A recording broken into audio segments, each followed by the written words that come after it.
नमस्कार दोस्तों, जय श्री राधे। आपका स्वागत है हमारे इस YouTube channel astro Himanshu Pandey में। आज हम आपको जानकारी देने वाले हैं व कथा सुनाने वाले हैं सत्यवान व सावित्री, जो वट सावित्री पूजन में कथा सुनाई जाती है। वह कथा किस प्रकार से है वो हम आपको सुनाने जा रहे हैं। उससे पहले आपको जानकारी दे दें, यदि आप हमारे इस YouTube चैनल पर नए हैं तो हमारे इस YouTube चैनल को सब्सक्राइब कर लें। यदि पहले से जुड़े हुए हैं तो लाइक और शेयर करें। कमेंट बॉक्स में हमें जानकारी दें कि यह आपको वीडियो कैसा लगा।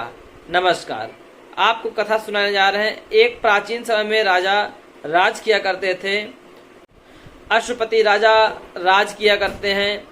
उनके कोई संतान नहीं थी। वह संतान की इच्छा से माता सावित्री की पूजा करते हैं।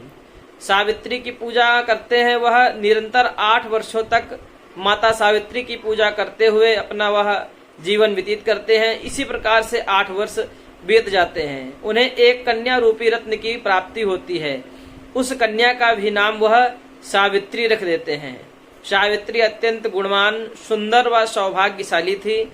उसके जन्म लेने के बाद उसके परिवार में खुशी का माहौल, वह बहुत अच्छी खुशखबरियां प्राप्त होने लगी राजा को।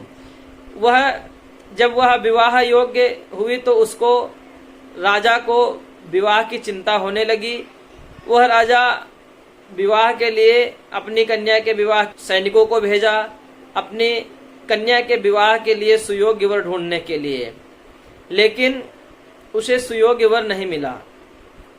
वहीं साल्व देश के राजा दिमतसेन के पुत्र सत्यवान जी वन में भ्रमण कर रहे थे।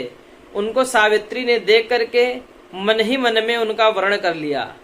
लेकिन जब यह बात नारद जी को पता चली कि यह सावित्री नाम की जो कन्या है वो सत्यवान से विवाह करने के लिए अग्रसित व प्रेरित है, वह विवाह करना चाहती है, यह समझकर शीघ्र ही सत्यवान के पिता के पास नारद जी जाते हैं, जो कि उनके पिता का नाम दिमतसेन था।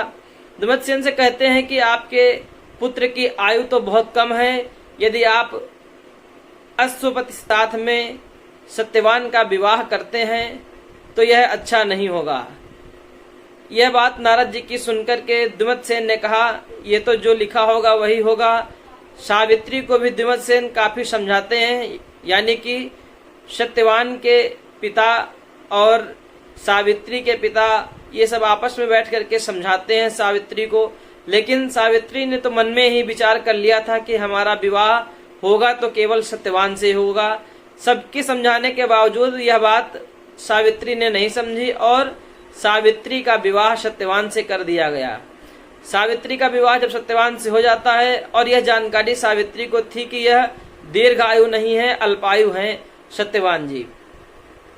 ये इसी प्रकार से क्रम चलता रहा। धीरे धीरे जब 6 माह हो गए और वह आयु का जो समय निर्धारित था वह भी नजदीक आ गया, उसके बाद सावित्री ने जिस दिन उनकी तारीख थी कि इस दिन ही इनकी मृत्यु होगी,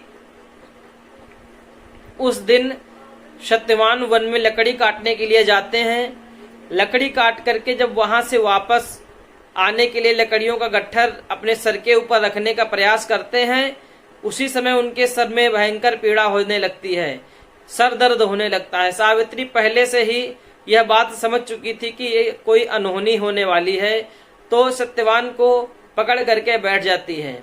सावित्री के बैठने पर जब यमराज वहां पे आते हैं तो देखते हैं कि सावित्री ने अपने पति को पकड़ करके रखा है और सावित्री को किसी प्रकार से हटाने का प्रयास करते हैं यमराज, लेकिन नहीं हटा पाते हैं।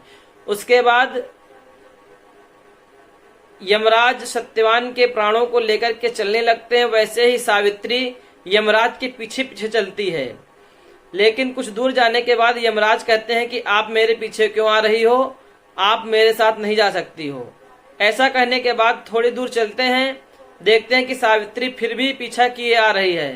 तो यमराज कहते हैं सावित्री से कि आप हमारे पीछे पीछे मत आइए, अगर आपको कोई जानकारी चाहिए, यदि आपको कोई वर चाहिए तो आप वरदान हमसे ले सकती हैं।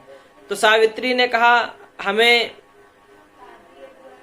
सौपुत्र और सौभाग्यवती रहने का वरदान दे दो। यमराज ने कहा ठीक है, आपको हम आशीर्वाद देते हैं और वचन देते हैं कि आप सौपुत्रवान होंगी और सौभाग्यवती होंगी। इतना कहने के बाद कुछ दूर चलने के बाद जैसे ही कुछ दूर चलते हैं तो देखते हैं कि फिर सावित्री पीछे पीछे आ रही हैं। और ऐसा देखने के बाद फिर यमराज कहते हैं कि आपने हमारा कहना नहीं माना है, आप फिर भी हमारे पीछे पीछे आ रही हैं। यह कहने के बाद यमराज की बात सुनकर सावित्री ने कहा कि प्रभु, आपने हमें सौपुत्रवान होने का और सौभाग्यवती होने का आशीर्वाद दिया है। आप तो हमारे पति के प्राण लेकर के जा रहे हैं। अगर आप लेकर के जाते हैं तो हमें पुत्रवान होने का सौभाग्य कैसे प्राप्त होगा और साथ ही हम सौभाग्यवती कैसे रह सकती हैं। यह बात सुनकर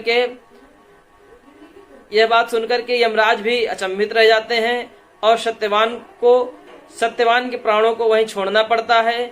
इस प्रकार से सावित्री अपने पति के प्राणों की रक्षा करने में सक्षम हो जाती है और प्राण बच जाते हैं।